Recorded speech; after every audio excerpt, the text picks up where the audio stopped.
Hey everyone, welcome to another video by Simply Learn. In this video, we will create a website using WordPress. WordPress is perhaps the easiest way to build a website, especially when compared to thousands of lines of code. Now, as you may notice, I'm already on WordPress.com. But before we start building a website, let's go ahead and go through a few pointers that we need to keep in mind. First up is domain name. Now, this is the URL that a user types on the address bar to reach a particular website. For example, WordPress has a domain name www.wordpress.com, and so does Google with the domain name www.google.com. Next up is hosting. Now, this is done by the computer and the server that keeps running 24/7. All the data of our website stays in that server. Now, without hosting, users can reach the website but won't be able to see anything. This is because the data won't be stored anywhere. Lastly, there's website. This is the part that we will be working with on this video. And clearly we're using WordPress for building the website. So now that you're familiar with the process of building and launching a website on the internet, let's start building one using WordPress. The first step is to create an account on WordPress.com using email and password. I have created an account on WordPress, so I'll just log into my account. WordPress has its own custom setup that guides us through the initial setup of the website. Now the first step is to get a domain name for our website. So let's enter a domain name. Let's say let's build a website. So now here we're presented with multiple options or domains that end with .com and other similar options as well. For now, let's get the free option that has WordPress appended to its name. We'll go ahead and select that. WordPress again reminds us that we need to buy a custom domain for our website in order to launch it properly on the internet. Now WordPress performs several operations behind the scenes and a dashboard is presented on the website. You may notice that the custom domain name in the address bar starts with "Let's build a website." There are a few things that we need to do in order to complete the initial setup. But don't worry, WordPress guides us through the whole initial process. So let's now click on the Get Started button to begin with the initial site setup. First step is to name our website. So let's name it Let's Build a Website.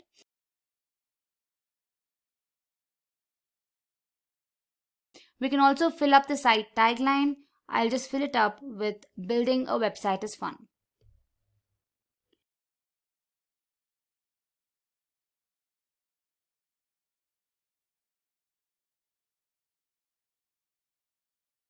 Now the next step is to update the home page.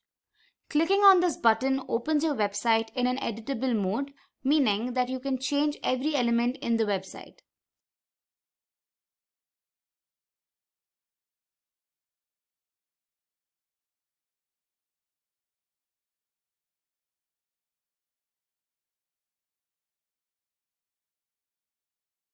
For now, let's change the banner text and we'll dive into more customizations later on.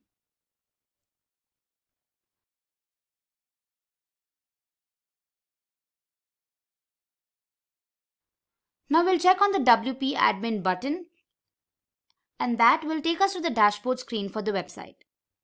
It is the main screen that helps us manage all the aspects of the website. We can manage the website theme, all its pages, and the contents of those pages. There are many sections in the sidebar of the dashboard. Many of those sections are not relevant in this tutorial since they are focused on advanced features, while in this video we're building a starter's website. Although we will need to use some of the sections, we will get into that in a minute. Now in the main page itself, there's a glance section that shows what theme the website is using and how much of storage is being used up. Let's first change the theme of the website. For that, we can go to Appearance section and choose any theme we like from a large variety of free themes available for the website. I personally like the theme 2016.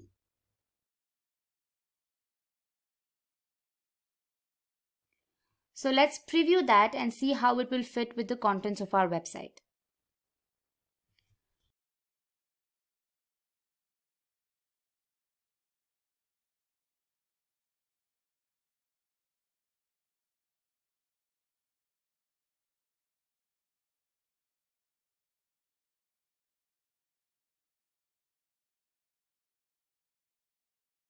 So I really like the minimalist nature of the theme and I'll go with it.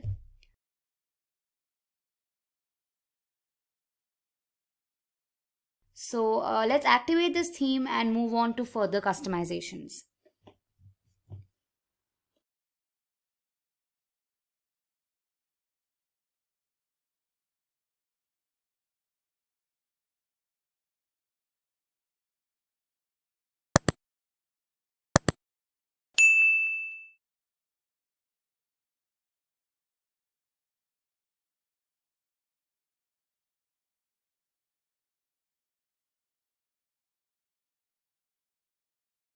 Now next, let's check out the post section.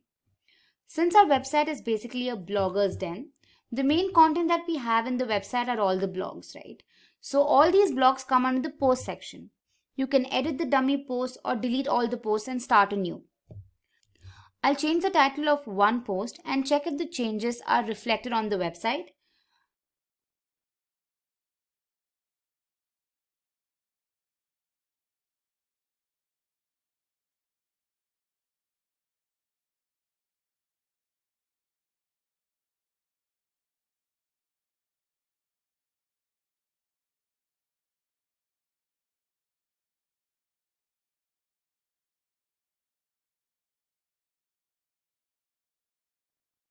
So we can also edit the contents of the post by going into the full edit mode on each post.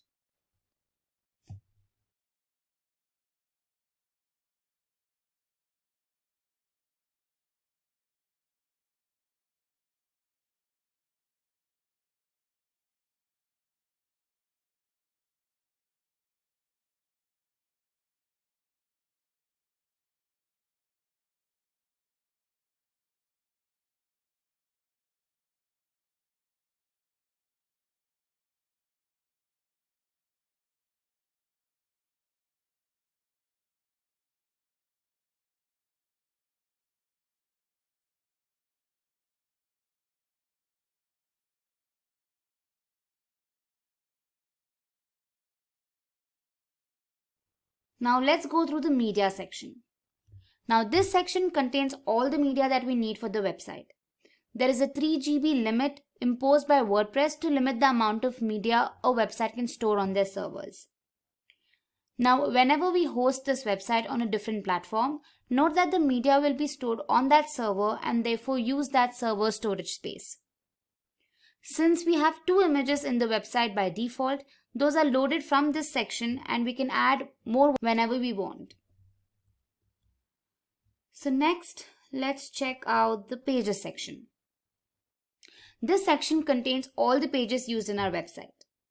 Currently, home, about, blog, and contact. We can edit these pages just by clicking on the names, and a separate window opens in which we can realign, delete, or add sections and basically every element of that web page.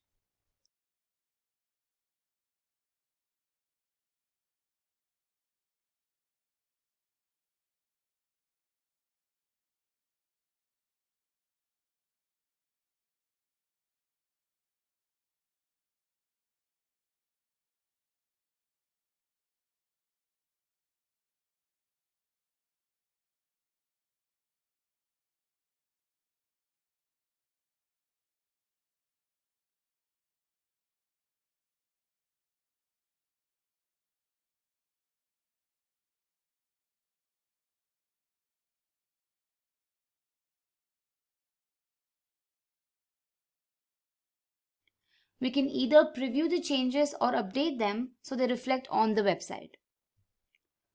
Now we also have an option to add a new page within the pages section. When you click that button, a new browser window opens that presents with a template of many kinds of pages that we might want to add in our website.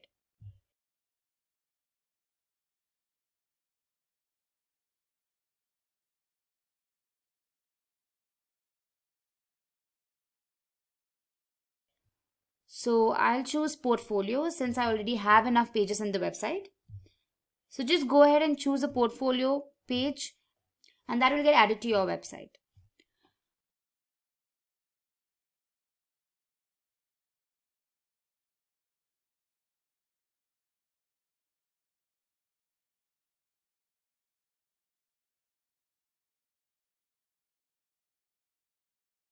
Also, we can link to that web page by editing the website and going into the menu section.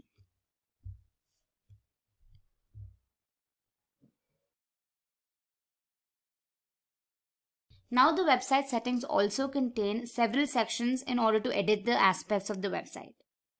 One of them is the menu section that we use to link all the pages within our website, right? And we do the exact same thing in this case in order to add portfolio page to the website and add a link to it in the menu section.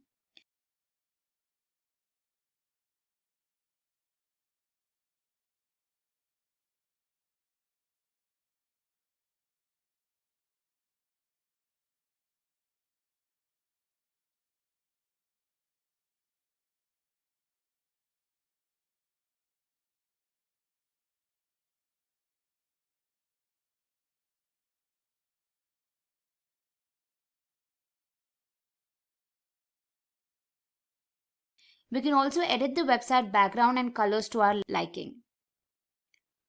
So add or delete website logo, also add additional CSS whenever needed.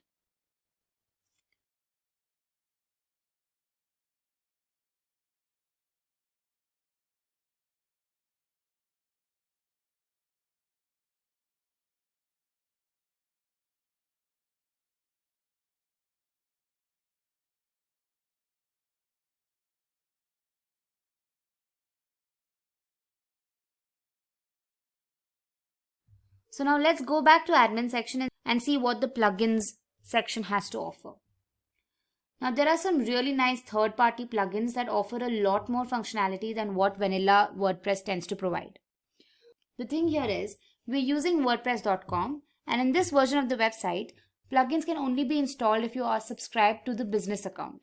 There's also a WordPress.org version which offers plugins without any extra cost, but it is mostly focused towards personal blogs and has a complicated initial setup. And moving on to the last section, we dive into the users section. This section shows the list of all the users added to a particular website. On clicking the name of a user, a new window opens in the web browser.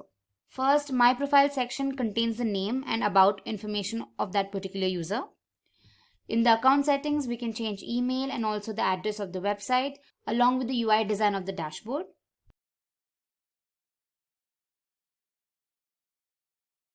You can also manage purchases, as the name suggests, shows the purchase history if any.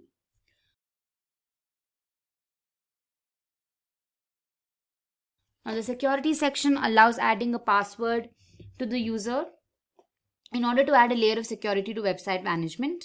Privacy section introduces you to some terms and agreements and asks whether a user is comfortable with sharing diagnostic information. And lastly, notification settings determine whether WordPress website is able to send a notification to the user's internet browser. Lastly, if we want to delete our website altogether, we can do so by going over the Tools section in the admin sidebar.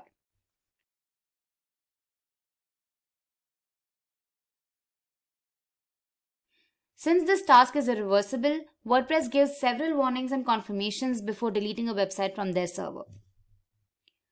And so there you go. You just built your own website without a line of code, all thanks to WordPress and its intuitive user interface and website builder.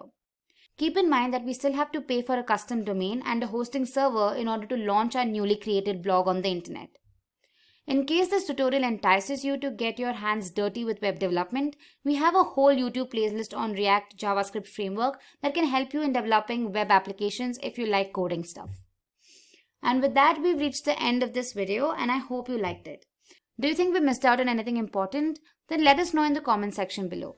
Thank you for watching and stay tuned for more from Simply Learn. Hi there, if you like this video, subscribe to the Simply Learn YouTube channel and click here to watch similar videos. To nerd up and get certified, click here.